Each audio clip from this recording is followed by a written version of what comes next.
Hello, good afternoon. Take out day again. Tara, samahan niyo ako. Yung orderin natin, pork omelette over rice. Tara. Yeah. Ketchup. Take away. Ayan na yung pinang-grocery ko dahil magpapansit ako. Nagkikrave ako ng pansit pero hindi ko alam kung mabibidyohan ko kasi magmamadali lang tayo ganun. Tara, magbayad na tayo. At pipick upin na natin yung in-order ko na lunch namin ni Lola.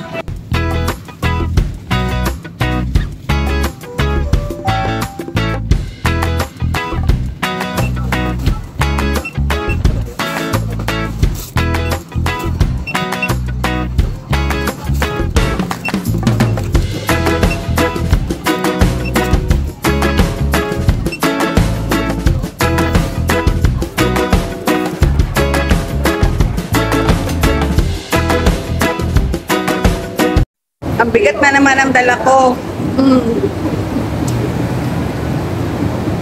Sakit sa sa balikat. Tara, see you sa bahay.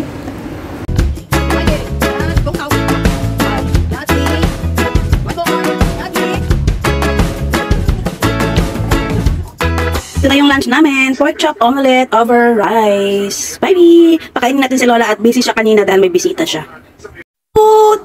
Good afternoon! Hala, say good afternoon na. Good? Afternoon. Hi! Hi. Hello! Let's eat! Diba? Kita nyo, okay na yung mukha niya. Diba? Ako na lang yung hindi okay dahil sakit ng ulo ko 2 araw na to. May bisita si Lola. First time, diba? Pangalawang beses ko pa lang yun sa 10 years ko o 8 years ko dito. Almost 10. Pangalawang beses ko pa lang yung nakita. Ano yun? Anak yun ng kapatid ni Lola na bunso. So, ayun. Nagdala ng peach, isang box na peach. Yan yung pagkain namin, pork chop na may ketchup. Rhyme?